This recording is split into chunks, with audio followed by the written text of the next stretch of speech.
잘 들리십니까? 네. 반갑습니다. 이렇게 이 돌트 신경을 이렇게 평신도들도 이렇게 일반 성도님들도 같이 듣게 일반 성도님들 앞에서 이렇게 강의한 게 굉장히 저로서는 굉장히 좀 생소한데요. 이렇게 관심이 많을 거라고 생각을 못했기 때문에 어떻게 강의를 해야 될지, 그러나 여기에 돌트 신경에 나타나 있는 이제 구원의 도리를 아주 최대한 제가 좀 쉽다 그럴까요? 쉽게 한번 소개를 하는 것이 제 목표입니다. 아마 생소하다, 도르트 신경을 처음 접한 분은 생소한데 도대체 왜 이와 같은 논쟁들을 그렇게 심하게 했는가, 이와 같은 생각을 할 수 있을 텐데요.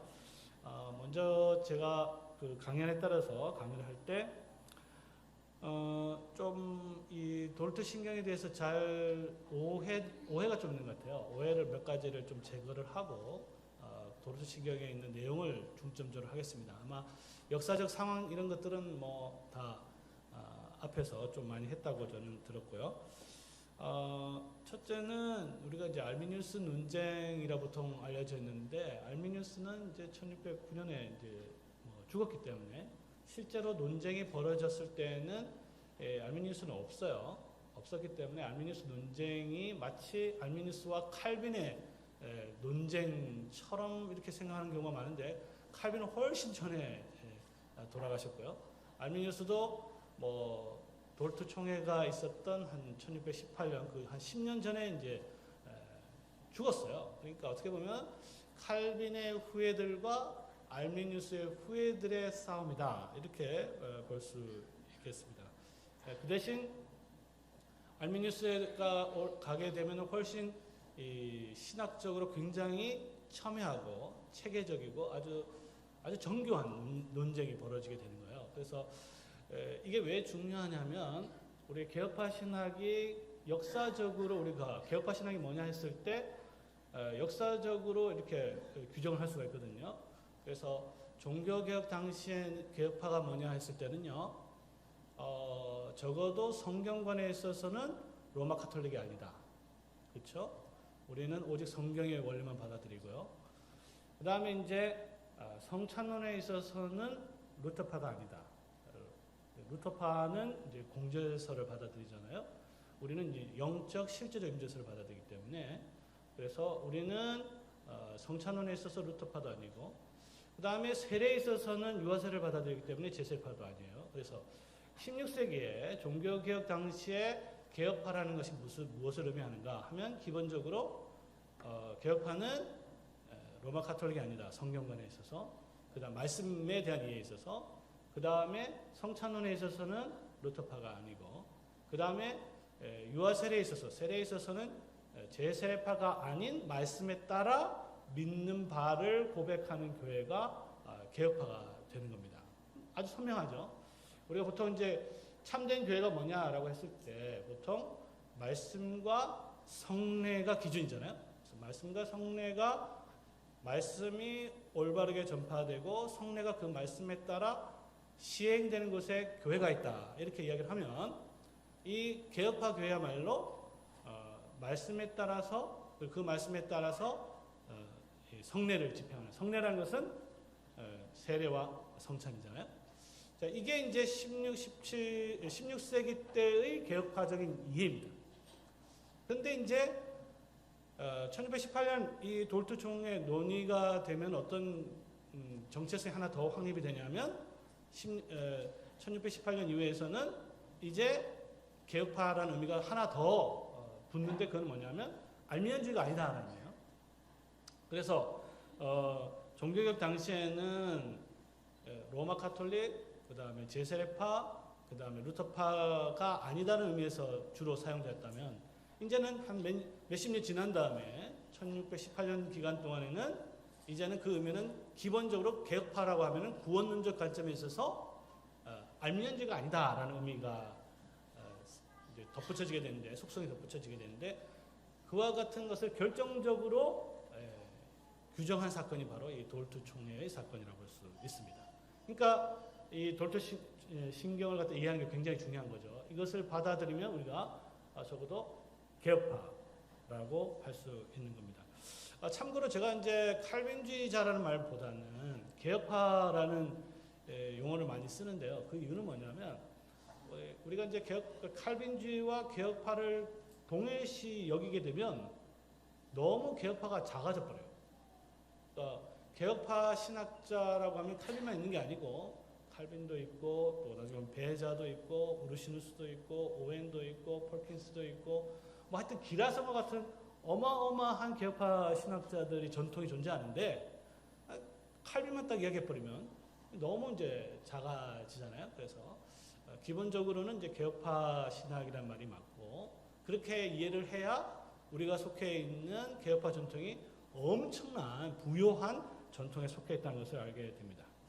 자, 오늘은 이 개혁파적인 이해에 있어서 그 풍성한 이해 중에서 돌트 신경을 중심으로 해서 구원론적인 이해에 있어서 어떠한 개혁파적인 특성을 갖는가 이게 이제 제가 다루고자 하는 주제가 되겠습니다. 그리고 이 도르트 신경 보통 이걸 갖다 이제 칼빈주의 5대 교리란 말을 보통 이제 접하게 되는데요. 이거는 우리 돌트 총회 모여가지고 한번 우리 구원론적인 입장을 한번 정리해 보자 이렇게 해서 모인 게 아니잖아요, 그렇죠? 예, 이 기본적인 돌트 회의, 돌트 총회에서 결정된 사항은 알미니안주의들이 자신들이 반대한 5가지 항목, 자신들이 개혁파 신학에 대해서 반대했던 것을 5가지로 정리해놨단 말이에요. 거기에 대해서 5가지로 응답한 것이 이 돌트 신경이 되겠습니다. 그러니까 적극적인 의미가 아니고 변증적 의미가 강한 거죠. 우리 스스로가 모여서 개혁파적인 구원을 한번 정해보자 이런 것이 아니라 알미니안들이 먼저 선수를 쳐서 개혁파적인 구원론을 공격을 했는데 5가지로 만든 것에 대해서 5가지로 응답을 한 거예요. 왜 제가 이 이야기를 하냐면 어떤 분들은 예를 들어서 이제 튤립이라는 말도 나오는데 이 튤립은 사실 이 영어잖아요. 원래 이거는 라틴어 또는 뭐 네덜란드에서 있었던 건데 이 튤립이라는 용어를 갖다 붙이면 이 어떤 경우는 이 튤립도 순서가 마치 영감된 것처럼 이해하는 분도 계시더라고요. 그러니까 개혁파를 너무 숭상한 나머지 이거는 하나님께서 도우셔서 그야말로 순서도 뭐 T, 뭐 total depravity, 뭐 unconditional election, 뭐 이런 식으로 순서마저도 막 이렇게 우리 개혁파 신학자들이 연구해서 만든 것처럼 생각하는데 그건 전혀 아닙니다. 그리고 칼빈주의 5대 신조란 말도 이제 굉장히 오해를 줄 수가 있어요. 첫째는 아까 제가 얘기했지만 칼빈주의란 말도 너무 협소하기 때문에 차라리 개혁파적인 말이 훨씬 더 정확하다 할 수 있고 우리나라 말로 이제 5대 교리를 하니까 이게 마치 5가지 최고 중요한 교리처럼 이해를 했는데 전혀 그렇지 않습니다. 영어로는 이제 분명하죠. 5 points라는 말을 쓰는데 그러니까 5가지의 요점이라는 것이에요. 그 요점은 우리가 만들어낸 게 아니고 알미니안주의들이 공격에 대한 5 points로 대응을 하게 된 것입니다. 그러니까 5 greatest도 아니에요. 그러니까 5가지 가장 중요한, 가장 큰 그런 의미도 아니라 5가지의 중요 항목들이 되겠습니다. 제가 지금 하고 있는 건 뭐냐면 이 5가지 요점에 대해서 항목에 대해서 자리매김을 정확하게 할 필요가 있다. 아니면 잘못하면 이 5가지 교리야말로 막 그야말로 물론 굉장히 중요하죠. 중요하지만 너무 띄우는 것도 문제가 있어요. 그래서 너무 칼빈주의에 있어서 가장 중요한 교리도 아니고 그렇다고 해서 별거 아닌 것도 아니고 그러면 뭐냐 했을 때 우리 개혁파적인 구원론에 대한 이해를 체계적으로 정리한 것이고 그 점에 있어서는 대단히 중요하다 할 수 있고 이것이야말로 개혁파 교회가 다른 교회와 구분되는 성경적 구원론을 가지고 있다. 이렇게 정리할 수 있겠습니다. 그래서 이와 같은 이제 관점을 이해를 하고 하나씩 제가 좀 살펴보는데요. 칼빈 이후로 예정론이 계속적으로 이제 이슈가 됐는데요. 이제 칼빈 시대와 칼빈 이후 시대의 중요한 차이점이 있습니다. 그건 뭐냐면 칼빈은 이제 칼빈 시대까지만 하더라도 서로 이제 뭐 카톨릭하고 주로 싸웠죠. 다 싸우는 게 이제 중점이었는데 이미 이제 교회가 나눠지면 이제 더 이상 싸울 필요가 없잖아요. 싸울 필요가 없고 오히려 우리가 가지고 있는 이 정체성을 확립할 필요가 있습니다. 체계적으로. 그래서 칼빈 이후 세대에 있는 신학자들은 더 이상 싸우기보다는 우리 개혁파가 가지고 있는 신학적 체계를 세우는데 엄청난 이제 에너지와 힘을 쏟게 됩니다.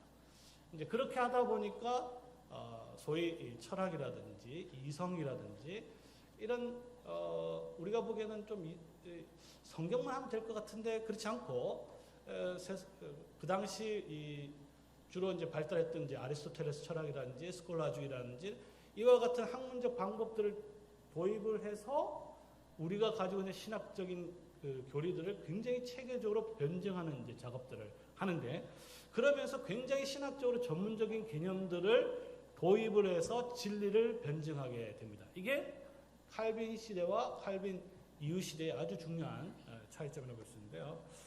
신론에 있어서는 제가 그 하나님에 대한 이해에 있어서 그 아세티라는 개념이 아주 원래 있었던 개념인데 이 개념이 훨씬 더 정교하게 됩니다. 이게 이제 좀 굉장히 쉬운 단어 같지만 좀 어려운 단어인데요. 잘 보이실 것 같은데 A가 있고 그 다음에 세가 있고 세 이트예요. 그러니까 뭐 이거는 이제 명상을 만드는 거니까 의미가 없습니다. 그러면 아라는 것은 이제 뭐뭐로부터라는 의미예요. 아라는 뭐뭐로부터. 세라는 것은 원셀프 그러니까 그 자신으로부터라는 겁니다. 그러니까 여기 세라는 것은 그분은 이제 하나님이 되는 거죠. 그러니까 하나님으로부터라는 의미가 이제 기본적인 의미예요. 그럼 이게 이제 실제적으로 어떤 의미를 갖느냐 하면요. 모든 만물은 하나님으로부터라는 것이 됩니다. 이게 이제 로마서 10장에 있듯이 만물이 그에게서 나오고 그로 말미암고 그로 간다라는 거 아시죠? 그래서 그러니까 모든 만물이 하나님으로부터 나오고 그뿐만 아니라 하나님으로 의존시킨다는 의미도 있습니다. 그러니까 이게 이제 보통 번역하기가 굉장히 어려운 단어 중에 하나인데 이걸 갖다가 뭐 하나님의 독립성이라는 의미도 되는데요. 독립성이라는 의미가 조금 약해요. 왜냐하면 하나님이 마치 어디로부터 독립한다는 의미는 좀 이상하잖아요. 그렇죠? 이거는 사실은 하나님의 독립성이라고 했을 때 그 기본적인 의미는 뭐냐 하면요.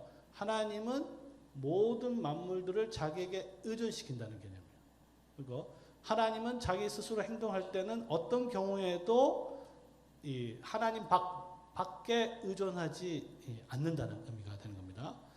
이게 이제 나중에 전부 다 우리가 고백하는 이제 예정론이라든지 견인이라든지 속죄라든지 전부 다 적용이 되는 거예요. 그래서 하나님에 대한 이해가 굉장히 이제 어떤 하나님을 섬기느냐에 따라서 구원론이 다 정리가 결정이 되는데 쉽게 생각을 하면 이렇게 할 수 있습니다.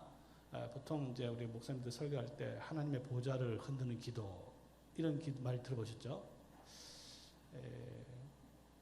이 개념만 있으면 그게 잘못된 걸 바로 할 수 있죠. 그렇죠? 하나님을 움직일 수 있다. 이 생각 굉장히 이방인적인 생각이거든요. 하나님이 어떻게 움직여집니까?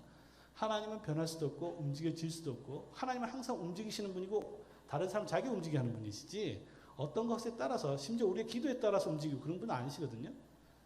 그러니까 이 개념 하나만 있어도 그런 게 이제 물론 그렇게 보이는 경우가 있어요. 우리가 기도를 하니까 하나님께서 마치 우리가 움직여져서 우리의 기도를 드는 것처럼 느껴지기는 하지만 실제로 그렇게 되느냐? 그건 아니거든요.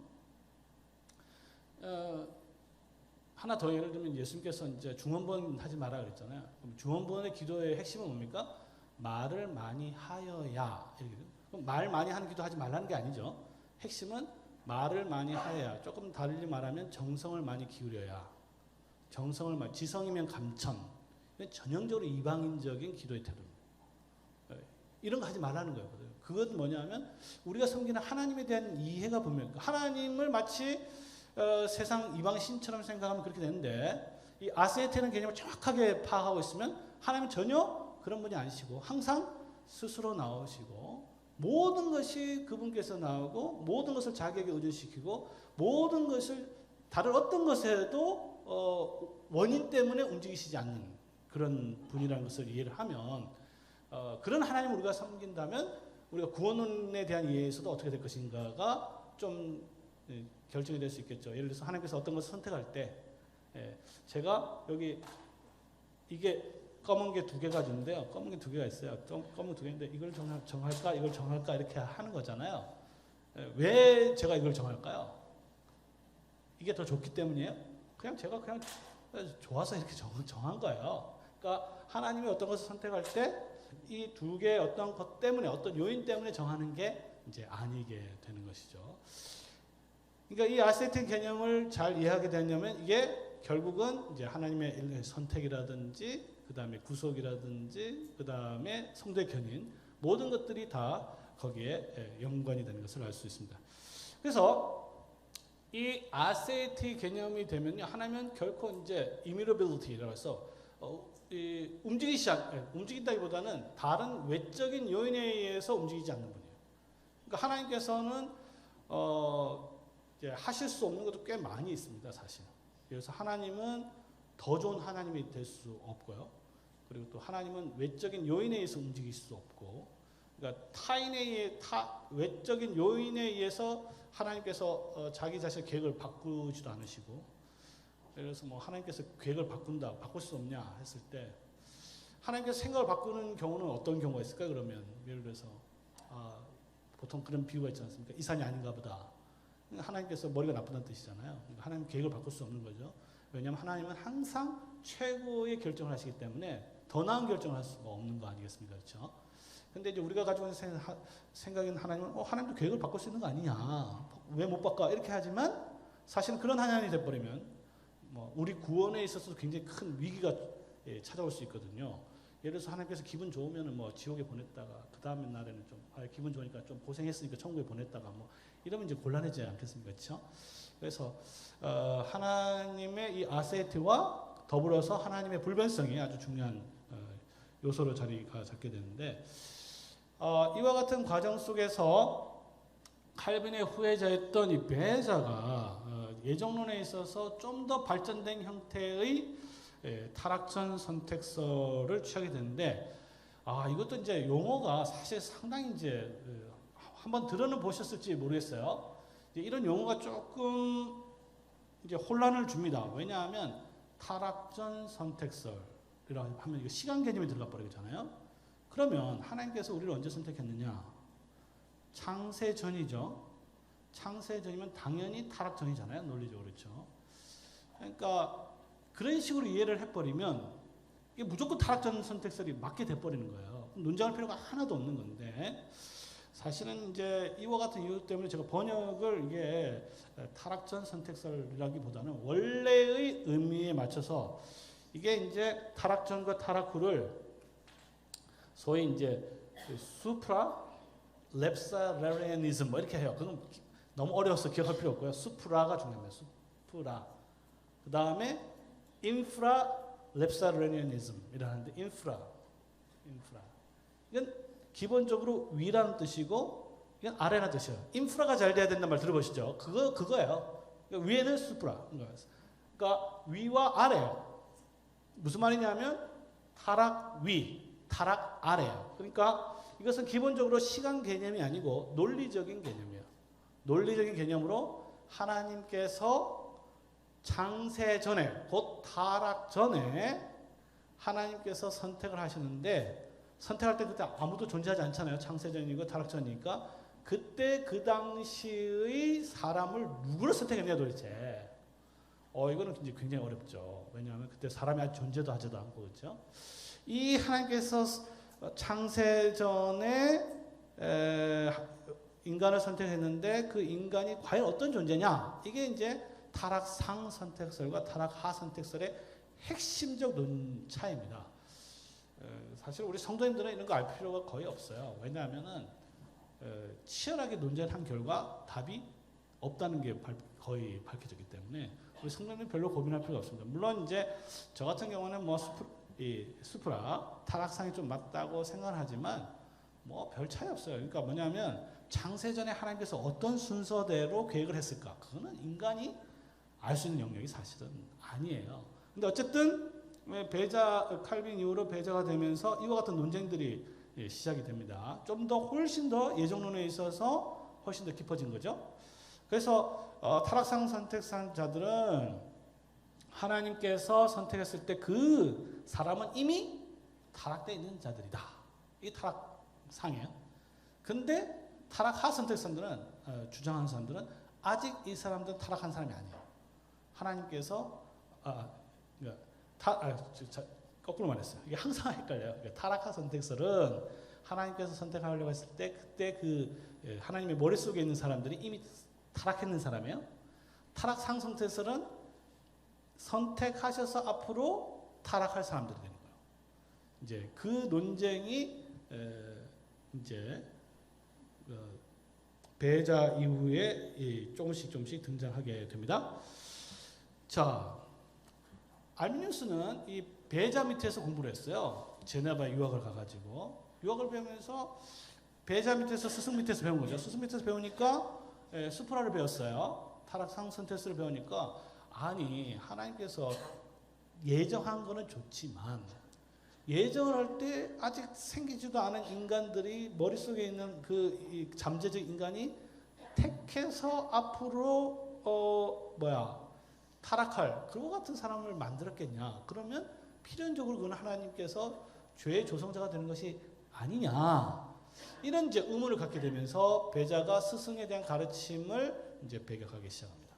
그러니까 배자에 따르면 스승에 따르면이죠. 스승에 따르면 그 하나님은 죄의 조성자가 되는 것이 필연적이다라는 이제 결론을 내면서 거기에 대해서 반대를 했고 이제 화란에 이제 유학 마치고 왔을 때는 이제 자기 입장을 이제 숨기는 거죠. 숨기고 있다가 교수가 되고 나서 그때부터는 이제 교수가 되기 전에는 큰일 나잖아요. 모든 것을 이제 말을 하고 싶어도 다 교수가 된 다음에 해야 되지. 그 전에는 하면 아예 임용이 안 되니까. 임명이 일단 된 다음부터는 이제 자기 이제 주장을 쫙 하게 되고 그러다 보니까 알미니우스 밑에 이제 배웠던 제자들이 이제 계속 이제 생기면서 이제 화란 개혁교회 안에서 이제 알미니우스파와 개혁파가 나눠지게 됩니다. 자, 그래서 이제 결국 5개로 나눠지게 되는데요. 5개 중에서 1, 2, 3, 4, 5라고 되어 있는데 사실은 3과 4는 거의 같은 구분을 할 수가 없어요. 그래서 3과 4는 이제 같이 묶어서 보통 얘기를 하는데, 자, 첫 번째는 이제 예정론에 관한 것인데, 하나님께서 이제 예정을 하실 때 어떻게 하시냐라는 문제가 됩니다. 참고로요. 개혁파는 예정론을 믿고 알미니안주의자 감리교는 예정을 안 믿는다 이런 거는 그런 식으로 말하면 그건 무조건 틀린 겁니다. 왜? 성경은 예정을 말하고 있습니다. 그렇죠? 그러니까 예정을 말하지 않는 모든 사람들은 이단이에요. 그 분명합니다. 왜? 성경의 창세전에 우리를 택하사 되어 있잖아요. 근데 마치 우리 개혁파는 예정론을 이야기하고 칼빈하면 무조건 예정론을 이야기하는데 꼭 그렇지는 않습니다. 왜냐하면 교회 역사상 예정론을 이해하지 않는 사람은 아무도 없었어요. 그 이유는 성경의 예정을 분명하게 에베소서 1장에 이야기하고 있기 때문에 차이는 뭐냐면 예정을 말하기는 말하지만 하나님께서 그럼 어떻게 예정을 하셨느냐라는 문제에서 나눠지는 것이지 하나님께서 창세전 우리를 예정하셨느냐 예정을 하지 않았냐에 있어서는요 그거는 무조건 하나님께서 창세전에 뭔가 모르지만 예정을 하셨다는 거예요. 이거를 거부하면 그건 이단인 거죠. 그래서 우리가 지금 논의하는 건 뭐냐면 그럼 과연 어떤 예정이냐라고 했을 때 여러 가지 예정이 있을 수 있어요. 전통적으로는 이제 소위 단일 예정과 이중 예정이라는 게 있는데요.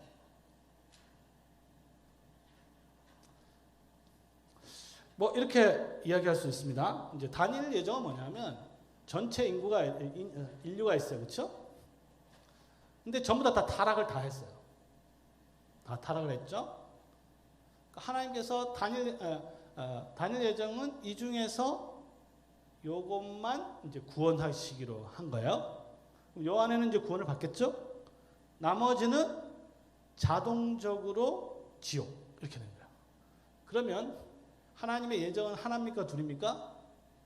하나만 있는 거죠. 하나님께서 구원하는 예정만 있는 거예요.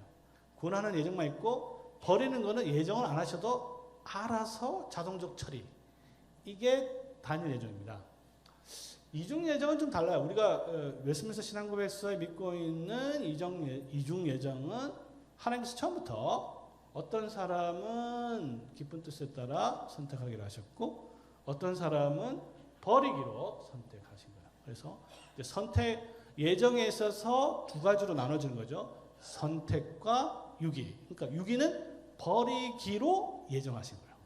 그것도 하나님의 의지가 분명히 있는 거죠. 그러니까 이거는 그런 게 없어요. 이거는 그냥 하나님께서 구원하기로만 한 선택을 이야기하는 것이고 이거는 예정인데 선택하는 예정이 있고 버리기로 하는 예정이 있어요. 그러니까 이걸 더블 프레디스티네이션에서 이중 예정이라고 이것이 장로교에서 본격적으로 받아들인 예정론이라고 할 수 있습니다. 이것만 해도 이제 굉장히 차이가 나죠. 사실은 개혁파 입장, 예를 들어서 블링거 같은 사람은 이런 입장을 취하기도 합니다. 그러니까 이게 무조건 이단이다 이렇게 하면 곤란해요. 그러나 적어도 예정론은 우리가 이것을 따르고 있고요. 또 이제 개혁파의 입장에서는 또 예정이라 했을 때 한 사람 한 사람을 전부 다 개개인을 선택하셨느냐 아니면 어떤 타입, 유형을 선택하셨느냐 이것도 이제 큰 차이가 되는 거죠. 그러니까 나중에 이제 보겠지만 에서와 야곱 이야기가 대표적인 로마서 9장이죠. 맞나요? 9장인. 거기 대표적인 예 보면은 에서와 야곱을 하나의 타입으로 보는 거예요. 그러니까 순종하는 사람을 선택하기로 하셨고 순종하지 않는 사람을 버리기로 선택하시면 각자 개별적으로 선택한 것이 아니니까 구원의 숫자가 뭐예요? 정해지지 않은 거죠. 그렇죠? 거기에 대해서 우리 웨스트민스터 신앙고백서는 하나님께서 개별적으로 선택한 자들은 그 숫자가 줄지도 늘지도 않는다 이렇게 딱 되어 있어요. 그러니까 하나님의 선택이 이렇게 묶을 때 딱딱딱딱딱 이렇게 개별적으로 다 선택하느냐 아니면 그냥 한 그룹을 선택했느냐 여기에 따라서 또 예정론이 달라지게 됩니다. 자, 그 다음에 알미니우스에 따르면요 결국은 이제 하나님께서 예정을 할 때 가장 중요한 이슈가 되는 것은 예정을 하는 이제 근거가 뭐냐라는 거예요. 근거가 도대체 아까도 제가 얘기했지만 이 두 가지가 똑같이 다 타락해 있는데 하나는 왜 이걸 선택하고 이거 버리냐 이거죠. 둘 다 선택하면 안 되냐? 근데 이제 둘 다 버리는 거는 가능하죠. 둘 다 버려도 나쁜 거니까 둘 다 버리는 건 문제가 없어요. 우리 돌트 신경에도 그렇게 돼 있어요. 하나님께서 죄인들을 그냥 내버려 두어도 모든 인간들을 그대로 다 처리해 버려도 하나님의 공의와 자비로움에는 아무런 손상이 없습니다. 왜 그렇다 그랬죠?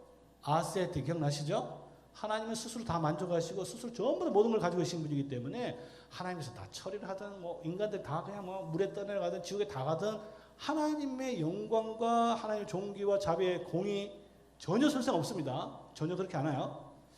우리가 어떻게 되든 말든 사실 상관없으신 분이 사실 하나님이라고 볼 수 있어요. 그게 아세트입니다.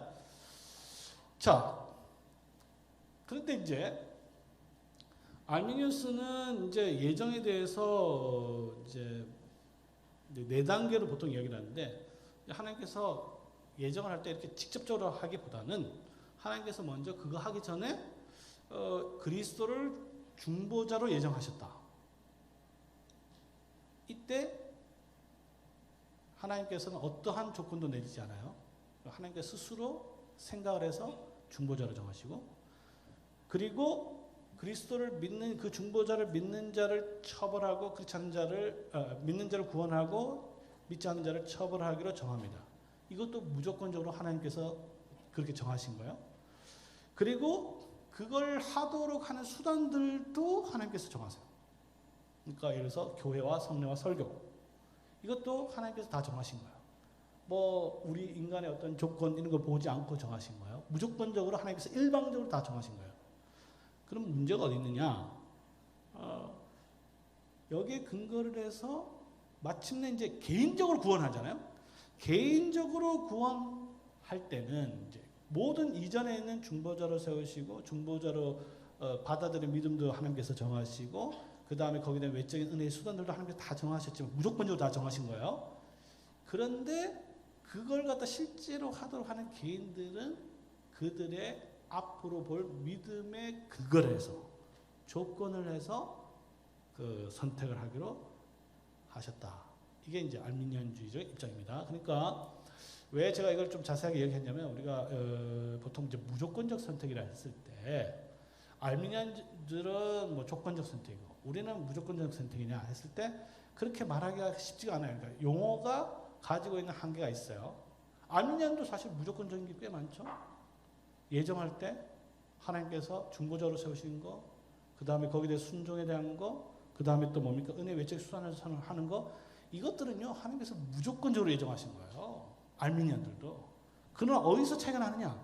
개인들이 실제로 각 개인이 그들을 실제로 구원하는 것은 하나님께서 그들이 앞으로 볼 믿음을 미리 보시고 거기에 조건을 해서 선택을 하셨다. 이게 이제 핵심이 되는데, 그러니까 학문파들에 있어서 이 믿음이라는 것이 이 선택의 근거가 되는 것이고, 개혁파에 있어서는 하나님의 선택이 이 믿음에 대한 이제 믿음이 이 선택의 결과로 보는 거예요. 이제 거꾸로 보는 거죠. 그러니까 학문파들은 하나님께서 어떤 사람을 선택할 때 앞으로 볼 미래를 근거로 해서 선택을 하시는 것이고, 그 다음에 개혁파는 하나님께서 선택하셨기 때문에 시간 안에서 그들이 믿게 되는 거예요. 이게 이제 근본적으로 다르게 되는 것입니다. 여기서 이제 중요한 게 뭐냐면요, 소위 이제 믿음의 역할인데 우리 보통 이신칭이라 했잖아요. 이신칭이라 했을 때 그 이가 무슨 이예요? 어조사 이라는 것인데 사실 써이 해서 수단이라는 의미예요. 원인이라는 의미가 아닙니다. 이걸 구별하기가 굉장히 중요해요. 그러니까 자 보세요. 제가 지금 목이 좀 마릅니다. 목이 마르기 때문에 물을 먹어야 되겠죠? 시원합니다. 시원한데 여기서 이제 컵이 가지고 있는 역할이 있죠. 이게 바로 믿음이에요. 제가 시원한 것은 물 때문이에요? 컵 때문이에요? 목이 마르다고 해서 컵을 씹어먹으면 어떻게 되겠습니까? 안 되는 거죠. 그러니까 믿음은 철저하게 구원하기로 하는 수단적 역할을 하는 것이지, 그러니까 쉽게 말해서 믿음 때문에 구원받는 거 아니에요. 믿음을 통해서 예수 그리스도의 구속 때문에 구원받는 거지. 구별되죠? 물은 예수 그리스도의 구속사역에, 완전한 구속사역에 물이, 이 컵은 믿음 수단이에요. 그러니까 제가 구원을 받기 위해서는 물을 먹어야 되는데 믿음이 꼭 필요합니다. 그는 수단적 의미에서 필요하다는 거지 원인이 아니라는 거예요. 자, 그런데 왜 알미니안들은 그러면 조건적 선택을 했냐면요, 무조건적인 선택을 하게 되면 이건 사실 무작위 선택과 뭐가 다르냐라는 게 이제 질문이 제기됩니다. 무작위 선택은 뭔지 아시죠? 그러니까 쉽게 말하면 이제 로또 막 돌려가지고 탁 튀어나온 사람을 선택하는구나. 아니면 그게 이제 무작위 선택인데 그 무작위 선택이나 무조건 선택이나 본질적 차이가 없지 않느냐, 그죠? 그러면 그 하나님의 선택이 어떻게 공정하다 할 수 있고 그게 어떻게 의롭다고 할 수 있느냐라는 문제가 생겨요. 하나님의 의로우심. 자, 이게 이제 아주 중요한 이슈가 됩니다. 하나님이 의로우시다면 무작위로 그렇게 조건 없이, 아무런 조건 없이 어떤 것을 선택하는 거는요, 기본적으로 하나님의 의로우심과 상반되지 않느냐. 이게 이제 알미니안들의 아주 핵심적인 차이입니다. 그래서 우리가 하나님의 의라는 개념을 이해하는 게 굉장히 중요해요. 여기 대해서 우리가 어떻게 판단할 수 있을까요? 그러면 만약에 무조건을, 조건이 전혀 없다, 그러면 사실은 무작위하고 그렇게 본질적 차이가 없거든요. 자, 여기서 우리가 이제 철학적으로 보통 이제 존재론적 구분과 이제 인신론적 구분을 우리가 보통 이야기하는데요. 보세요. 만약에 절대적인 의미에서 조건 없이 우리를 선택했다면요, 그건 무작위예요. 조건이 전혀 없다. 그러면 하나님께서 로또 이게 뭐죠? 이렇게 돌리듯이 끄집어내는 거나 차이가 사실 없습니다. 그러면 하나님의 의의 손상이 되는 거예요. 그래서 여기서 말하는 무조건이라는 것은요, 이제 이제 정확하게 이해할 필요가 있는데 조건이 절대적 의미에서 없다는 말이 아닙니다. 조건이 있어요. 그러니까 무조건은 조건이 없단 말이 아닙니다. 조건이 있어요. 근데 그 조건이 우리에게 없어요. 그리고 그 조건을 알 수 없어요. 그래서 여기서 무조건적이라는 의미는 기본적으로 알 수 없다는 의미입니다. 그리고 그 조건이 우리에게 있지 않고 하나님께 있어요. 하나님께 있는데 하나님께 있는데 그 이유를 알 수가 없어요. 알 수가 없는 이유는 뭘까요, 그러면? 하나님께서 그 이유를 가르쳐줘도 못 알아듣기 때문에. 하나님께서 그 이유를 하나님께서 그 하나님의 뜻 가운데 깊은 뜻 안에 있는 거거든요. 하나님 본성에 있는 지식이거든요. 그거는요, 우리한테 인간에게 우리 하늘나라에 가서 이렇게 물어보면 알 수 있냐? 모릅니다. 그게 하나님과 인간의 차예요.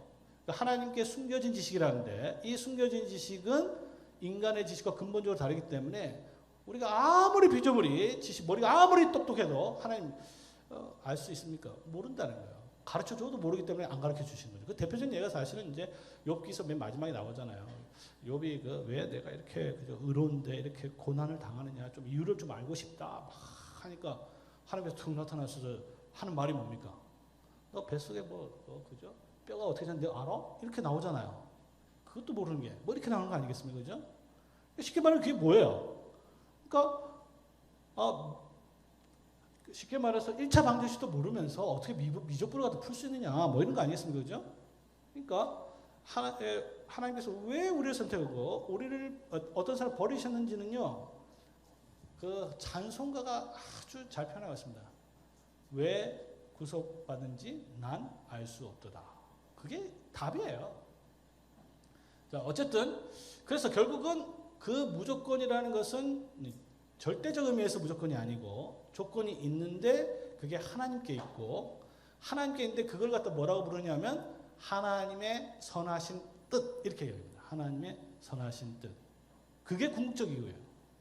그러니까 하나님께서 자신의 선하신 최종적 뜻 안에서 그것을 어떤 사람을 선택하고 어떤 사람 버리기를 선택하시기 때문에 그것은 이유가 있는 거죠. 단지 뭐예요? 그 이유를 모를 뿐이죠. 그러니까 하나님의 선하시고 의로운 뜻에 따라서 하나님께서 어떤 사람을 선택하고 어떤 사람을 버렸지만 그건 이유가 있는 거예요. 정의로운 이유가 있지만 그것을 우리가 모른다.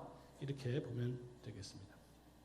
이걸 갖다가 잘 이해하지 못하면, 그러니까 우리 무조건적 예정에 있어서 알미니언주의적인 공격에 대해서 막기가 굉장히 이제 힘든 건데, 알미니언은 그걸 풀려고 그런 거예요.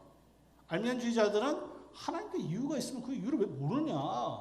성경에 봐라. 결국은 하나님께서 모든 것을 알고 계시니, 모든 것을 알고 있으니까 앞으로 믿을 것도 알고 그 사람이 예수를 믿을 것을 보고 거기에 근거해서 정하는 게 아니냐. 이게 이제 알미니언주의적인 답인데, 이게 뭐에 저촉이 됩니까?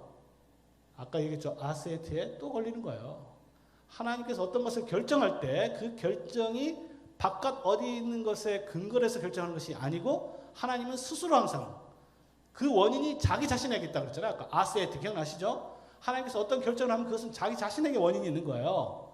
그렇지만 그것을 우리가 알 수 없다라고 볼 수 있는 겁니다. 자, 그래서 알미니언주의자들하고 우리 개혁파의 중요한 차이점 중에 하나가 뭐냐면, 알미니언주의자들은 하나님께서 어떤 행동을 할 때 어떤 지식에 근거를 해서 그 근거에 따라서 어떤 결정을 한다고 보는 거예요. 의지가. 거기에 대해서 우리 개혁파 입장은 그렇지 않고 하나님이 최종적인 뜻이 최종적 원인이라고 보게 됩니다. 물론 하나님께서 모든 것을 아시지만, 우리 웨스트민스터 신앙고백에서 그대로 나와 있어요. 하나님께서 모든 것을 다 아시지만 그것의 근거에 따라서 행동하시는 분이 아니에요. 만약에 그렇게 되면 이 하나님의 아세트가 큰 이제 본질적 위협을 받게 되는 것이죠. 하나님은 항상 그 스스로에 따라서, 본성에 따라서 결정하시는 분이시다라고 보게 되는 겁니다. 그리고 이제 예정에 대한 해석도 아까 제가 잠시 언급했지만 야곱가에서 그것도 야곱 계계를 말하는 것이 아니라 한 타입, 야곱처럼 순종하는 사람, 에스처럼 순종을 거부하는 사람, 하나의 타입이니까 어떤 한 개개인이 정해진 것이 아니고 그 예정은 그룹 예정으로 봐야 된다라고 이제 해석을 하는, 성경에 대한 해석이 완전히 달라지는 것을 보게 됩니다. 네. 그다음 이제 속죄론을 좀 보겠는데요. 속죄론이 이제 보편 속죄와 이제 특정 속죄, 또 뭐 보통 제한 속죄라고 하는데 이것도 이제 문제가 많아요. 왜냐하면 이 제한이라는 단어가 들면 예수님의 속죄 사역이 막 제한을 막 받는다는 의미가 있잖아요, 그렇죠?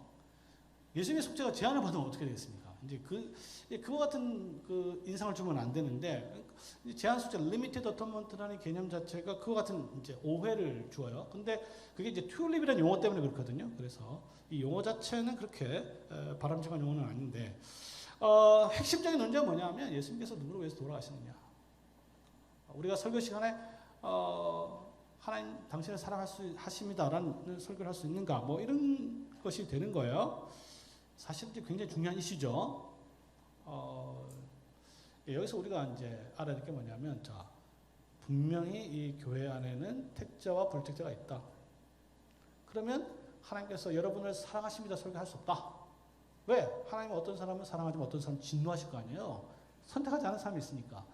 자, 이런 식으로 가야 되느냐라는 문제가 됩니다. 알미니안주들이 소위 현대적인 의미에서 보편 구원을 말하는 것은 아니에요.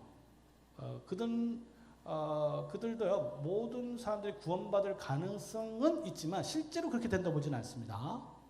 근데 요즘에 현대주의자는 많이 이제 훨씬 더 뛰어넘어가요. 뭐냐면 궁극적으로는 모든 사람, 심지어 사탄도 구원을 받을 것이라 봅니다.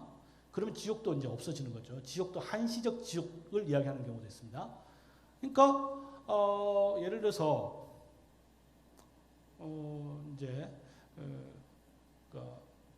뭐 만물을 충만케 하신다, 뭐 이런 표현들 있잖아요. 만물이라는 것은 그 사탄도 포함되고 뭐 이런 식으로 이제 접근을 합니다. 그러면 사탄이라든지 또는 이제 불신자라든지 이런 사람들이 지옥에 가서 결국 자기들이 이 세상에서 지었던 모든 죄를 다 뭐예요? 벌을 다 받고 나면 결국은 하나님께서 그 만물을 다 천국으로 오게 하지 않겠는가? 뭐 이런 거예요. 또는 소멸로도 있습니다. 아예 그냥 없애버리는 거죠. 이제 그렇게 생각하는 사람들은 이제 가장 큰 단점은 뭐냐면요. 그 친구들은 지옥 간 사람들이 지옥에서 죄를 안 짓는다는 게 가정이 있기 때문에 그래요. 지옥에서 만약에 회개할 수 있다면 그 말이 맞아요, 그렇죠?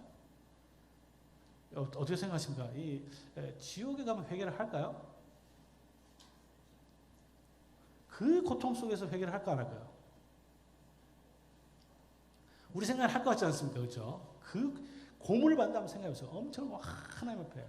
대표적인 얘기가 이제 부자와 나사로 비유 있지 않습니까? 끝까지 하나님의 의로우신 판단을 갖다 거부하는 게 그 부자 아니겠어요? 그렇죠? 아브라함에게 끝까지 당신의 판단이 틀렸다.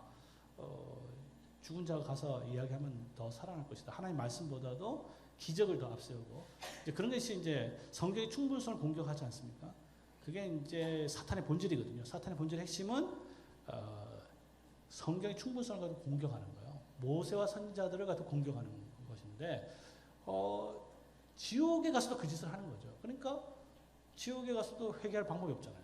그러니까 결국은 회개하지 않는 자가 지옥에 가는 것이고, 지옥에 가서도 회개하지 않고, 그러다 보니까 지옥에서 짓는 죄가 계속 갈 수밖에 없는 겁니다. 자, 여기서 이제 우리가 조금 주의할 건 뭐냐면, 그리스도의 속죄 사역의 가치가 제한을 받는다는 의미가 아니에요. 그리스도의, 쉽게 말해서 그리스도의 피 한 방울은 모든 인류를 구하고도 남습니다. 무한대요. 무한 속죄예요. 그죠? 그러니까 가치에 있어서는 무한대입니다. 그리고 심지어 효력에 있어서도 무한대요. 실제로 그렇게 할 수 있는 능력을 가지고 있어요. 가치도 그렇고 효력도 있습니다. 문제는 그 그리스도의 속죄 사역의 의도와 적용이에요. 그러니까 예수 그리스도의 속죄 사역의 그 무한대의 무한 속죄가 어디에게, 누구에게 의도되었고 적용되느냐, 이게 이제 핵심이라고 할 수 있습니다.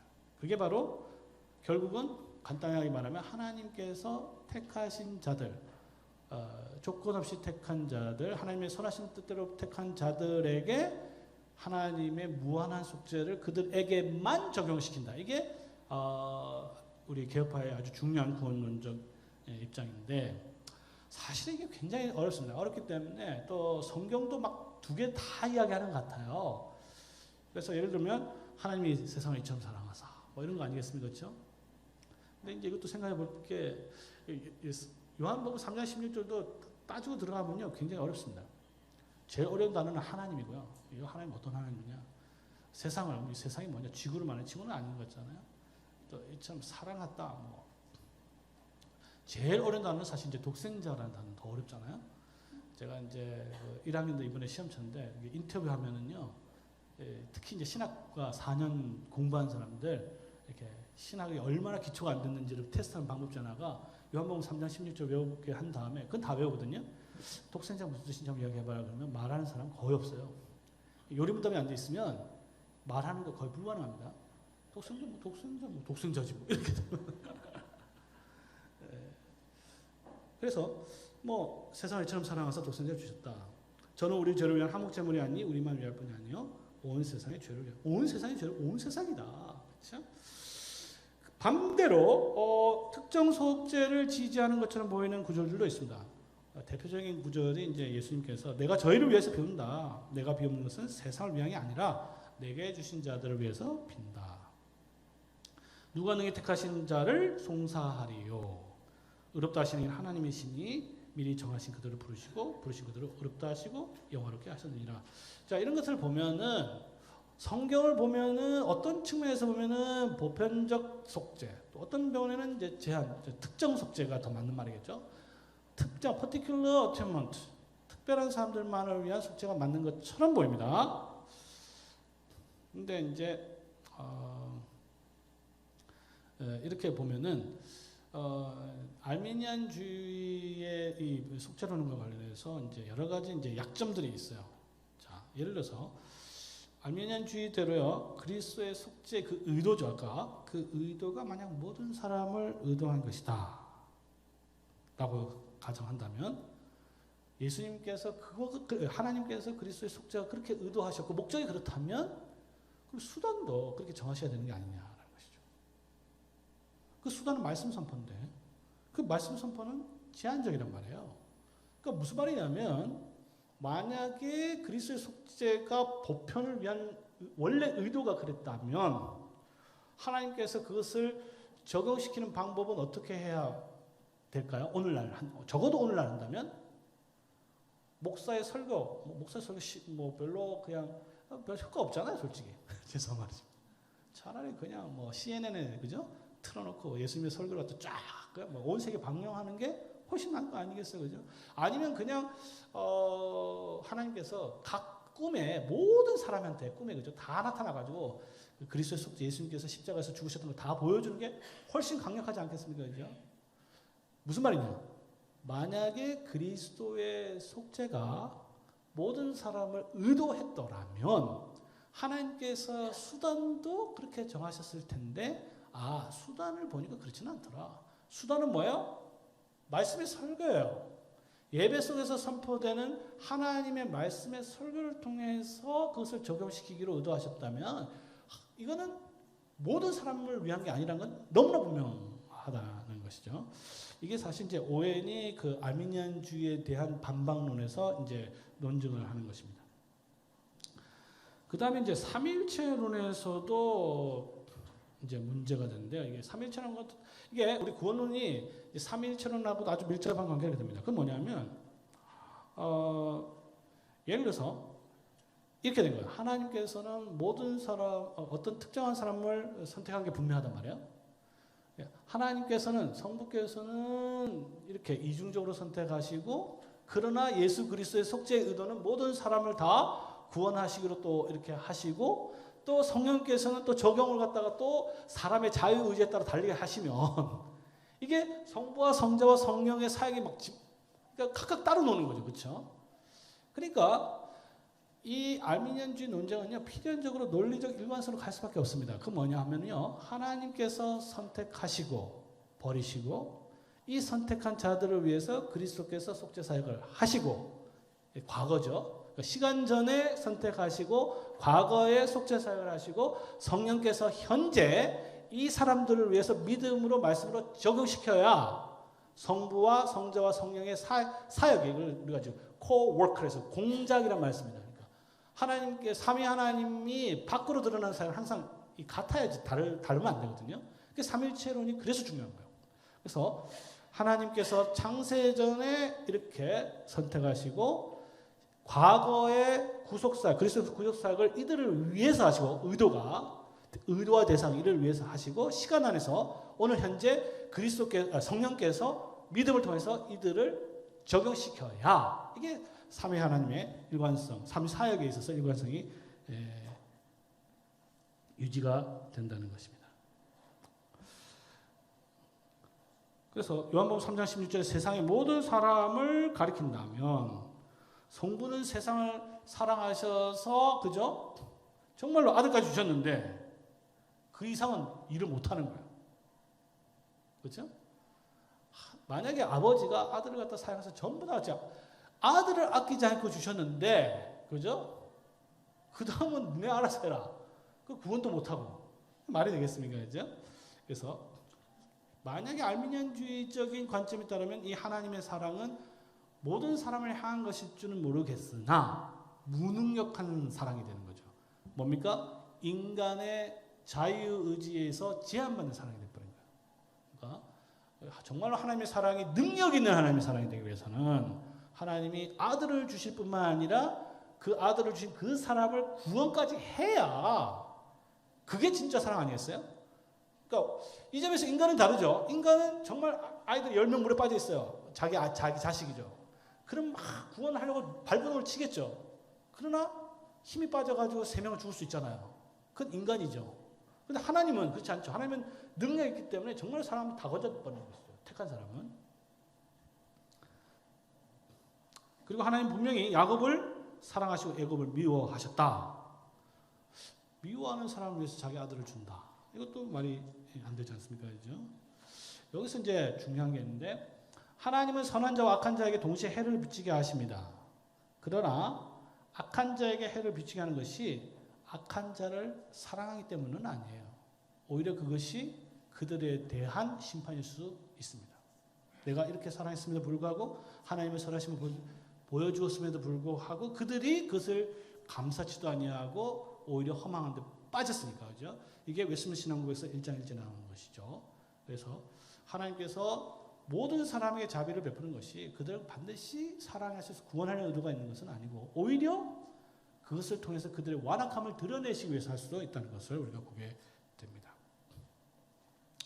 그리고 아미니안주의적인 그런 속죄로는 그리스도의 죽으심과 부활도 분리시켜버리는데 왜냐하면 예수님은 모든 사람을 위해서 죽으셨으나 살리는 거는 일부만 살리는 거 아니겠어요? 그렇죠? 또 그리스도의 중보 기도는 아주 분명하죠. 아까 9절 그 자체가. 예수님께서 누구를 위해서 기도하느냐? 택하신 백성, 자기 아들들을 위해서 기도하는 거지 모든 사람들을 위해서 다 기도하는 게 아니라는 것이죠. 물론 여기에 대해서 이제 알미니안주의도 답변은 있어요. 예수님께서 그때는 그렇게 기도했다. 그런데 지금은 아니다. 이렇게 반박을 할 수도 하고 있습니다. 예를 들어서 이런 거죠. 예수님께서 그날과 그 시는 알지 못하지만 그때는 몰랐지만 지금은 안다. 하늘에 오셔서 승천한다면 다 안다. 이런 식의 답변인데 좀 궁색하죠. 그리고 예수님께서 자기 피를 가리켜서 언약의 피라는 말을 씁니다. 그래서 언약의 피라는 것은 이것은 언약이라는 것은 항상 배타적인 의미를 가지게 되거든요. 모든 사람을 향한 언약이라는 것은 존재하지 않아요. 하나님께서 택하신 자 그들만을 위한 언약의 피라고 정의할 수 있겠습니다. 그러면 이제 성경에 드는 이제 모든 이런 게 있어요. 모든 세상 어떻게 해석할 것이냐 했을 때요. 성경에 있을 때 모든은요 글자 그대로 모든을 의미하지는 않습니다. 예를 들어서 모든이라 했을 때 예를 들어서 모든 온 세상이 저를 따라간다 이런 표현도 있단 말이에요. 그러면 그 말이 이 세상에 있는 모든 사람들 개개인을 말하는 게 아니죠. 만약 그렇다면 이제 우리 대한민국 사람들도 다 따라갔다 이 소리가 돼야 될 거 아니에요. 그건 아니란 말이에요. 그러면 모든 세상이 따라갔다 온 세상이 따라갔다는 말은 많은 사람이 갔다. 많은이라는 의미를 모든이라는 의미를 쓰는 경우가 있고요. 그 다음에 성경에서 모든이라 했을 때 중요한 표현은 뭐냐면 차별이 없다는 의미가 막 커요. 차별 없이. 이게 이제 공교회적 의미가 들어있는 것이죠. 차별 없다 했을 때 성경에서 두 가지 중요한 차이가 있습니다. 하나는 민족적 차별. 뭐죠? 헬라인이나 유대인이나. 그 다음에 계급적 차별이 있습니다. 종이나 자유자나. 그러니까 하나님께서 모든 사람을 위해서 죽으셨다는 말은 차별 없이, 이 차별을 모두 누구나 개인에게 다 줬단 말이 아니고 택한 백성인데 그 택한 백성을 보니까 종이나 자유자나 헬라인이나 유대인이나 대한민국이나 이렇게 되는 것이죠. 그들에게 차별 없이 모두에게 하나님께서 구속사역을 적용시킨다. 그 점에 있어서는 차별 없는 속죄예요. 그러니까 우리가 제한속죄란 말을 너무 신주단지처럼 하면은 너무 구속에 대한 이야기가 왜곡될 수 있습니다. 그러니까 아까도 얘기했지만 무제한 속죄가 될 수도 있고요. 가치에 있어서는. 그리고 적용 대상에 있어서는 차별 없는 속죄 이런 말도 우리가 쓸 수가 있지만 그 적용 대상은 분명하게 하나님께 선택한 백성들을 향하신다라고 우리가 보게 되는 것입니다. 지금 30분인가요?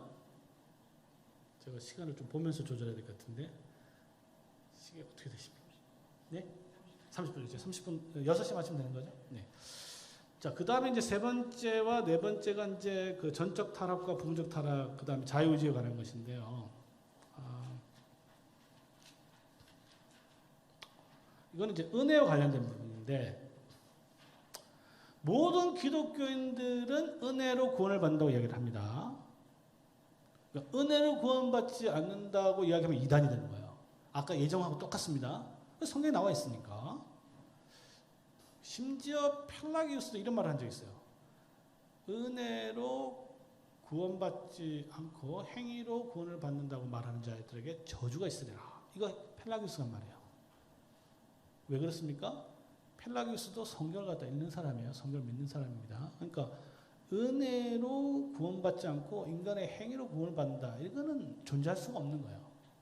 그러니까 모든 기독교는 가톨릭도 마찬가지로 신천지도 또 다를 수 있는데 하여튼 가톨릭, 아르미니우스, 모든 펠라기우스 모든 이단을 포함해서 기독교 스스로 성경을 믿는 기독교인들은 인간은 은혜로 구원을 받는다 이야기를 합니다.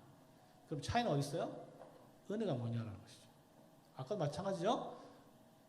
하나님께서 태초에 예정하셨다. 이걸 거부하면 뭐라 그랬어요? 이단이라 그랬죠. 제가 성경에 있으니까. 틀린 건 뭐예요? 그럼 예정을 그럼 어떻게 이해할 것인가? 이 차이가 나는 거죠. 마찬가지로 우리 인간은 전적인 하나님의 은혜로 구원을 받는데 그럼 이 은혜가 뭐냐? 여기 이제 생각이 달라지고 이 은혜의 성격에 대한 이해가 알미니안주의에 있어서는 이제 달라지게 됩니다.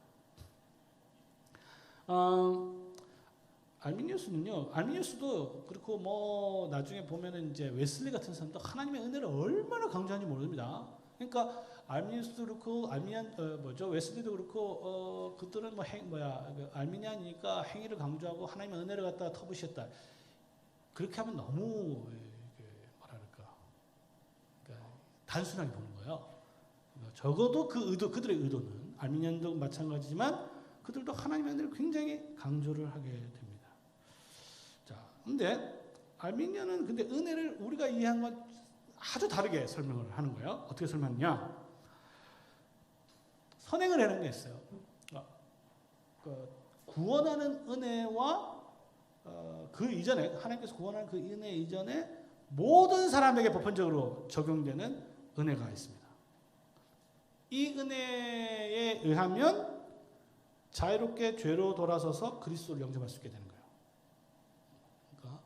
그러니까 예를 들어서 이제 로마 가톨릭 같은 경우에는요, 모든 사람이 전적으로 타락하지 않았기 때문에 열심히 노력을 하면 자기 안에 있는 것들을 최선을 다하면 돼요. 최선을 다하면 하나님께서 그들에게 은혜를 거절하지 않으신다. 이런 아주 유명한 명제가 있어요.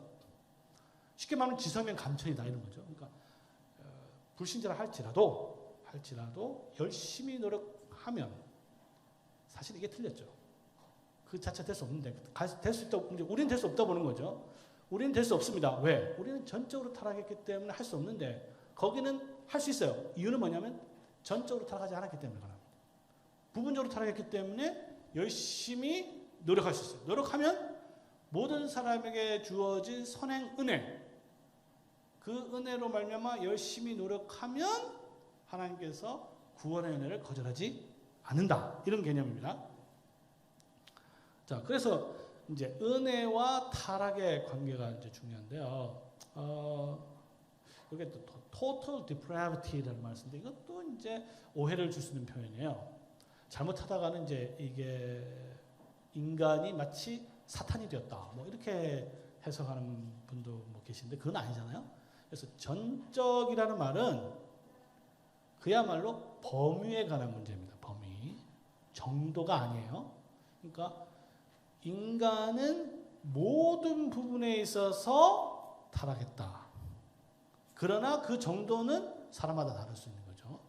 그러니까 전적인 타락이 마치 인간이 막 그냥 막 극악무도한 뭐 사탄이 되었다. 뭐 회개도 할 수 없는 본성이 아예 타락이 되어서 그 정도는 아니에요. 그러나 우리가 놓치지 말을 건 뭐냐면 모든 부분, 여기서 모든 부분은 지정의가 됩니다. 지정의가 전부 다 타락이 되었기 때문에, 그죠? 타락이 때문에 우리 스스로 뭔가 할 수 있을, 선한 일을 할 수 있을 가능성 자체가 전혀 없는 거죠. 네. 이게 이제 전적인 타락에 대한 기본적인 의미가 되겠습니다.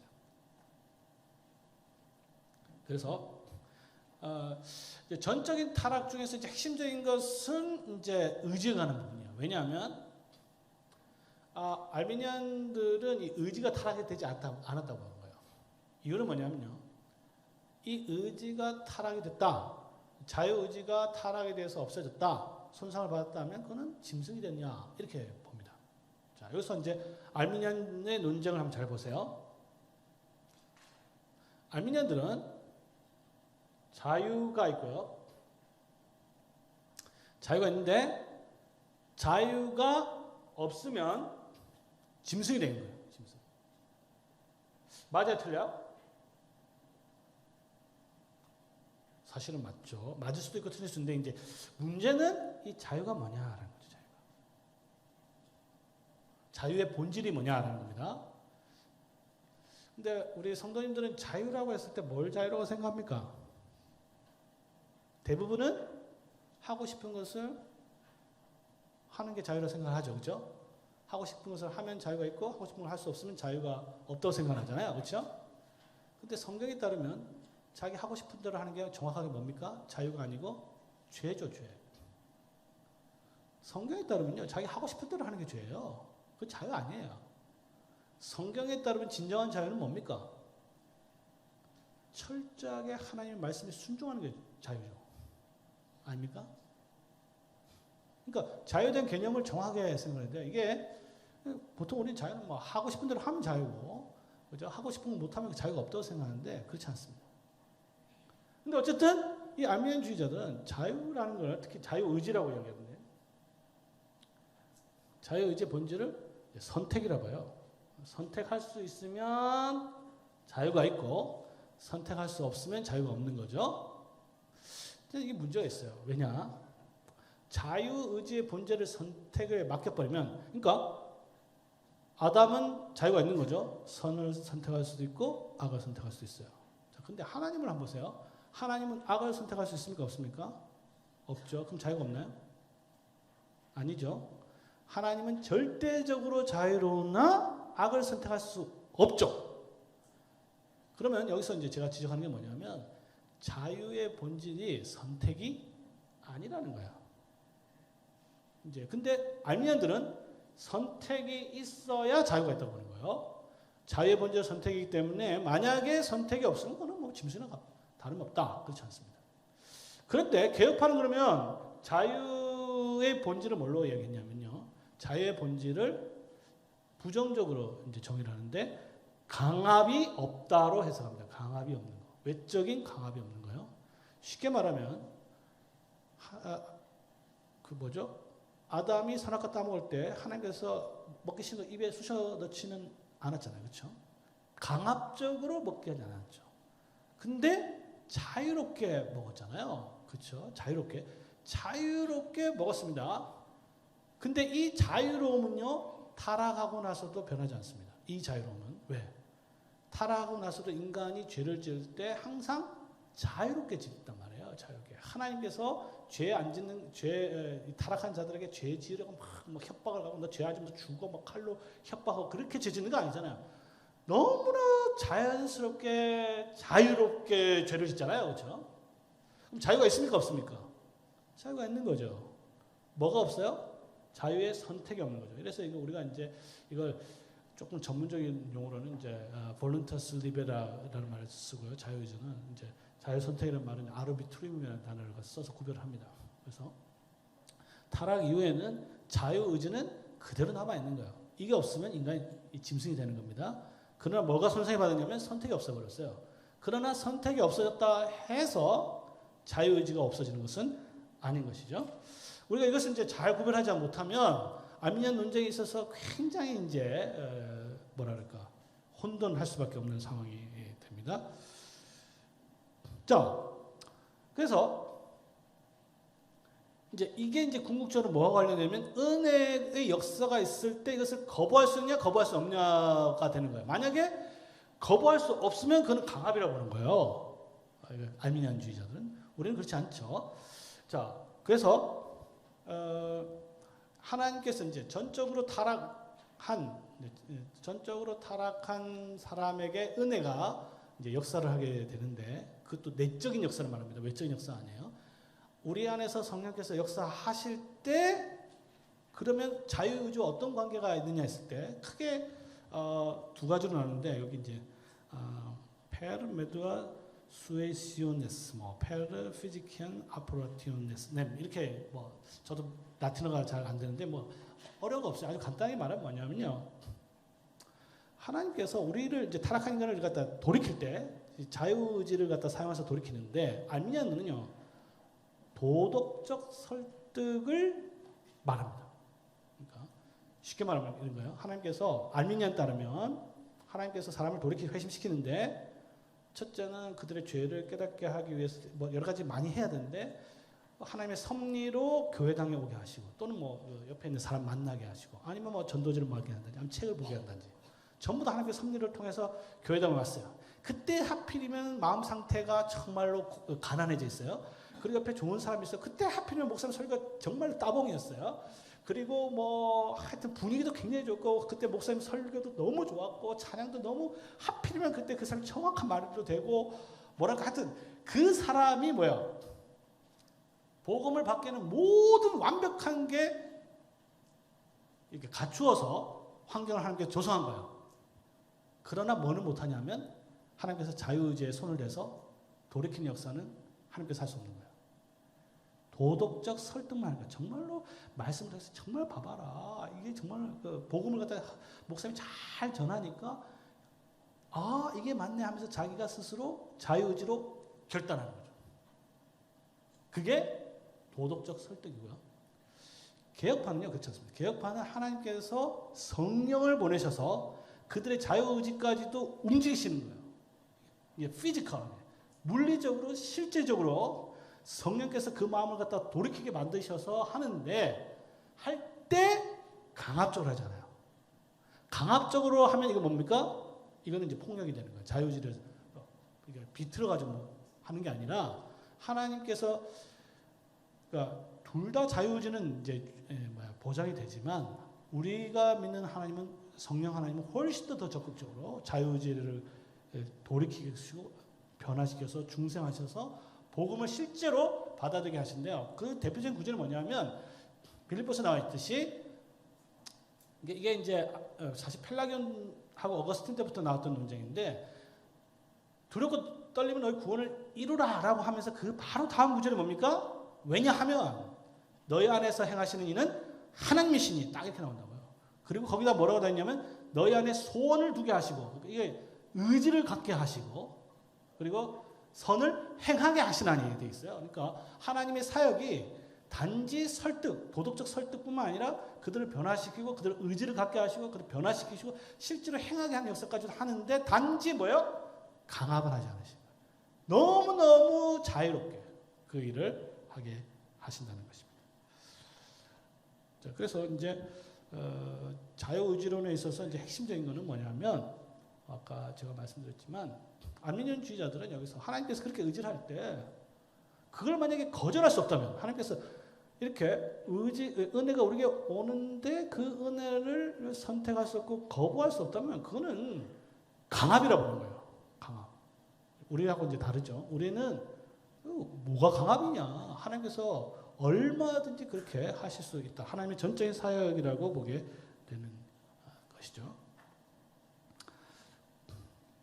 여기서 우리가 이제 알아야 될 게 구분하는 게 이제 소위 이제 나타난 뜻과 숨겨진 뜻으로 이제 구분을 하게 되는데요.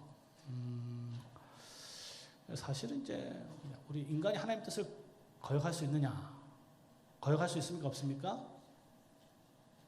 이제 답을 이제 곤란하죠. 왜냐하면 여러분들 항상 하나님의 뜻을 거역하고 살잖아요, 그죠? 우리가 어떻게 인간이 감히 하나님의 뜻을 거역해? 항상 하면서도 여기서 이제 우리가 두 가지 뜻을 구별합니다. 하나님께서 나타난 뜻과 숨긴 뜻을 구별하는데 나타난 뜻은 도덕적 뜻이에요. 쉽게 말해서 이제 십계명과 또 뭐 행위언역에 있어서는 선악과를 따먹지 말라. 이건 하나님께서 나타난 뜻이죠. 그러나 하나님께서 또 숨겨진 하나님께서 원래의 의도가 또 있죠. 그것을 통해서 결국은 선악과 명령을 통해서 하나님께서 궁극적으로 하려는 건 뭡니까? 결국은 십자가를 통해서 그죠? 택하신 백성들을 구원하려는 의도가 있잖아요. 그러니까 결국은 하나님의 숨겨진 뜻은 구속 사역에 있어서 뭐예요? 아담이 그 선악과를 어떻게 따먹은 게 하나님의 숨겨진 뜻입니다. 그러나 그들에게 실제로 나타난 뜻, 그들에게 실제로 나타난 뜻은 뭐예요? 선악과를 따먹지 말라라는 것이죠. 이것을 우리가 구별해야 하는 것입니다. 그러니까 하나님의 뜻을 두 가지로 구별해야 된다. 그러니까 하나님께서 인간에게 요구하는 뜻이 있고 또 다른 하나는 인간의 의지와 전혀 상관없이 하나님께서 스스로 결정하는 의지가 있습니다. 그래서 전자는 성경과 자연 속에 나타나기 때문에 나타난 뜻이라 하고요. 도덕법이라고. 이 뜻은 인간이 끊임없이 거역하는 하나님의 뜻이지만 하나님 태초부터 부터가 되고요. 부터 온 세상을 향한 뜻이 있는데 이 뜻은 인간의 어떤 상황과 상관없이 아까 아세티 기억나죠? 상관없이 하나님의 뜻이 실행되지만 그래서 알 수 없기 때문에 그리고 그것이 뜻이 실행되어야만 알 수 있기 때문에 숨겨진 뜻 또는 하나님의 선한 기쁨이라고 이야기합니다. 이 뜻은 어떤 경우에도 인간에 의해서 거부될 수 없습니다. 그래서 하나님께서 태초로 정하신 그 숨겨진 뜻은 어떤 경우에도 하나님께서 성취해 가신다.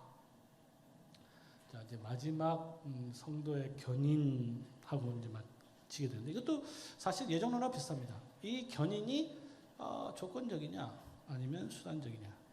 이거 하기 전에 아까 전적인 타락 이야기인데 최근에 제가 발견한 것 중에 하나가 전적인 타락을 이해하는 데 있어서 또 중요한 개념이 뭐냐면 전적인 타락을 믿으면 우리가요 구원에 있어서도 전적인 성화를 믿게 됩니다. 그러나 우리는 완전 성화를 믿지 않아요. 그거 똑같죠?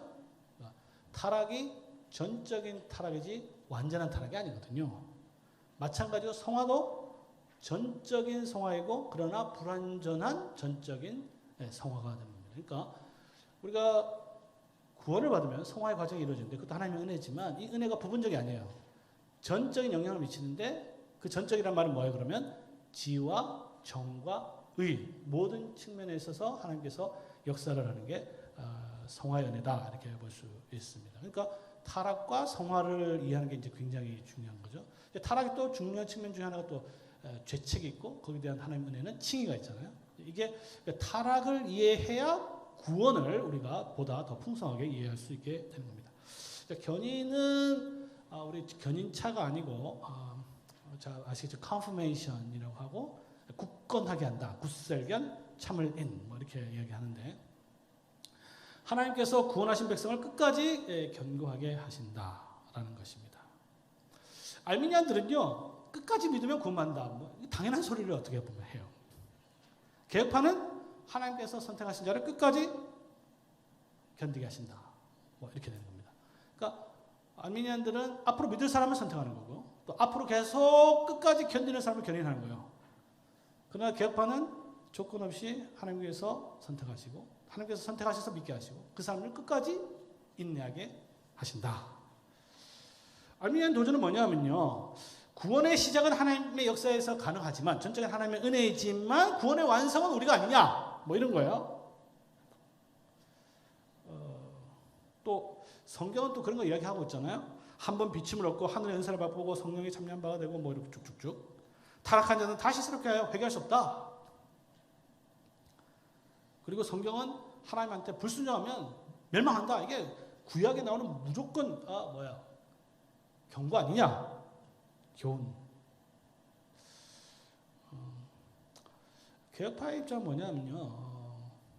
핵심은 누가 견인할 수 있느냐. 끝까지 견인했을 때 누가에서 누가는 중생받은 사람. 참으로 쉽게 말하면 하나님께서 선택받고 그들을 위해서 구속하시고 성령에 의해서 참으로 중생된 자가 최종 가서 궁극적으로 떨어질 수 있느냐. 이게 핵심입니다. 그래서 제가 어저께 설교한 부분이 바로 이건데요. 내가 확신하노니 사망이나 생명이나 천사들이나 권세자들아. 이건 이제 죽어서도요. 죽고 나서도 우리를 끊을 수 없다. 이게 핵심이잖아요. 다른 아무 피조물이라도 우리를 주 예수 그리스도 안에 있는 하나님의 사랑에서 끊을 수 없다. 이게 이제 견인 부분의 아주 중요한 부분인데 일시적으로는 벗어날 수 있습니다.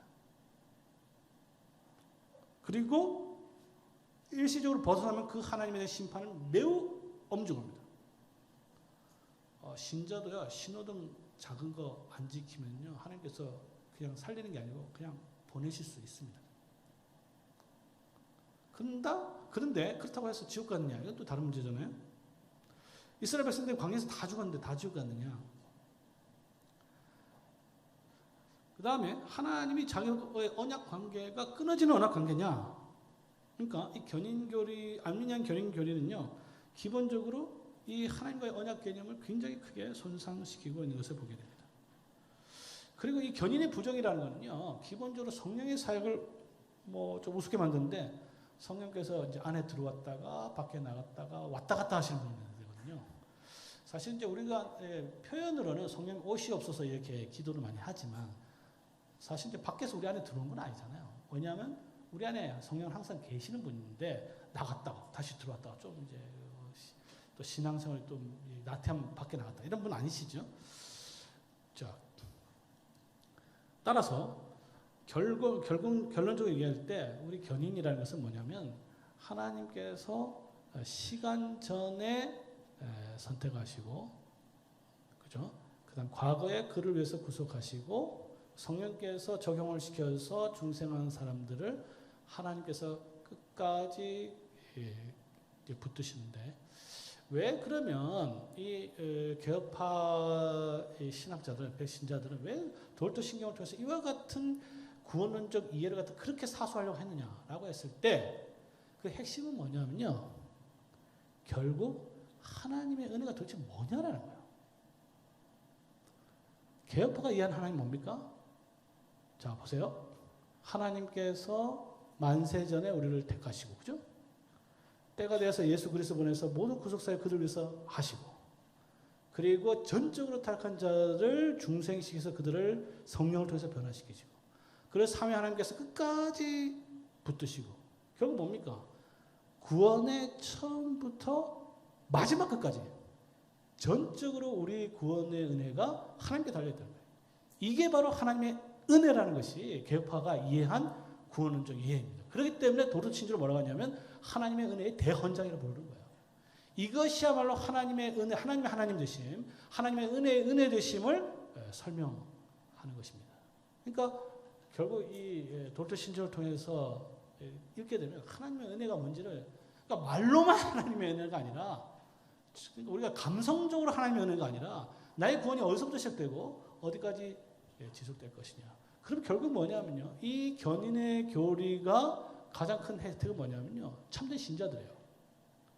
참된 신자들이 내가 정말 끝까지 구원을 받을 수 있는 그 확신이 어디서 옵니까? 내가 신앙생활 열심히 하기 때문에, 내가 성경 열심히 읽기 때문에, 여기 이 자리에 참여했기 때문에, 그거 아니죠. 삼위 하나님께서 나를 태초부터 말씀을 통하여 이렇게 하셨구나. 여기에 대해서 나의 구원의 확신, 흔들림 없는 확신이 있게 되는 것입니다. 마지막으로 이제 뭐 여러 가지 반론이 있는데 제일 큰 반론이 이제 전도에 관한 거예요. 칼빈주의 5대교를 하면 전도 안 한다. 맞기도 하고 틀리기도 합니다. 그건 뭐냐면 칼빈주의자 중에서도요, 전도 안 하면 전도 안 하는 거예요. 그건 알미니안도 똑같습니다. 알미니안도 뭐 열심히 하면 된다고 하면 뭐 열심히 할 것 같아요? 아니에요. 걔네도 그 친구들도 마찬가지예요. 결국 전도라는 거는 하나님에 대한 순종과 감사, 그러니까 동인이 그거죠. 우리는 하나님에 대한 구원에 감사로 하는 건데, 감사가 시들면 자기가 구원이 얼마나 감격적이고 얼마나 기쁘고, 그러려면 중요한 게 뭐냐면 좋은 교회를 다녀야 돼요. 내가 정말 이 교회 다니기 좋다. 설교받기 정말 좋다. 신앙생활 좋다. 우리 성도들 좋다.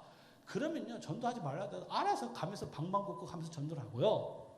그렇지 않고 교회 오면 목사님 설교도 시들하고, 그 다음에 찬양도 뭐 맵도 없고, 성도들끼리 맨날 싸우고 막 욕이나 하고, 그러면요, 그래서 전도 안 합니다. 하고 싶은 마음이 안 생겨요. 그거는 이 교리와 무관한 거예요. 그러니까 우리가 바른 교리를 제대로 이해하는 것도 중요하지만, 바른 교리를 실천하고 적용하는 건 또 다른 문제라고 볼 수 있습니다. 여기서 우리가 이제 알아야 될 건 뭐냐면요, 이제 전도를 했을 때, 특히 이제 제한 속죄 관련해서 아까 제가 문제 제기를 했는데, 복음의 보편적 선포하고요, 그리스도의 구속 사역의 이 제한 속죄는 구별해야 됩니다. 그러니까 무슨 말이냐면, 강단에서는요, 하나님께서 여러분들이 이 말씀을 받기를 원하신다 이렇게 설교해야 되는 것이지, 이 제한 속죄에 근거해서 여기에 하나님께서 선택한 사람도 있고 선택받지 않은 사람이 있습니다. 저는 그게 누군지는 모르지만 하나님께서 택하심 받은 백성들은 이 말씀을 받고, 이 말씀 받지 않는 사람들에게는 하나님께서 정죄 안 할 테니까 알아서 하세요. 이런 식으로 설교하면 안 된다는 거죠. 그건 뭡니까? 인간은 그걸 모르기 때문에. 그러나 성경이 말하는 명시적인 가르침은 이 복음의 진리와 은혜의 복음을 보편적으로 선포하는 거예요. 선포는 보편적으로 하는 거예요. 그러나 실질적 적용은 하나님께서 전적으로 하시는 거기 때문에. 그리고 마찬가지로 오히려 이 개혁파 신학이야말로 전도 확실하게 합니다. 뭐냐? 이거는 뭐 우리 터키에서 선교했었던 우리 그 김성원 교수님이 하신 말인데, 알미니안주의하고 칼빈주의에 가요. 알미니안주의자들은 노력에 의해서 회심 가능하다 봅니다. 10년 하니까 한 명도 없어요. 그러니까 다 10년 하고서 한 명도 없으면 다 낭망합니다. 칼빈주의는 전혀 그렇지 않아요. 칼빈주의자는요, 하나님의 선택된 자가 반드시 있다고 확신해요. 문제는 찾기만 하면, 그들에게 복음만 전하기만 하면 반드시 온다는 확신이 있어요. 그렇기 때문에 10년이고 20년이고 100년이고 할 수 있는 거예요. 그게 어디 있습니까? 우리의 노력과 우리가 힘이 있는 것이 아니라 하나님의 선택에 대한, 예정에 대한 확신이 있기 때문에 우리가 그 확신을 가지고 열심히 전도하는 거죠. 그거 하지 않은 것은 우리의 게으름과 우리의 나태와 태만이지, 이걸 갖다 교리에 돌리면 안 되는 거예요. 그래서 우리가 바른 이해를 가지고 이 도르트 신경에 나타나는 구원을 정확하게 이해하고, 그 은혜에 정말로 감격을 하고 하나님의 은혜에 대해 감사의 표현을 밖으로 하는 게 하나님의 의를 세상에 선포하고 전도하는 게, 그게 우리가 해야 될 일이라고 할 수 있습니다. 제대로 이해하면 그렇게 되는 거예요. 어설프게 이해하면 하나님께서 택했으니까 뭐 전도 안 해도 하나님께서 알아서 때가 되면 온다. 이거는요, 그거는 자기의 그 악하고 게으름을 갖다 변증하는 거예요.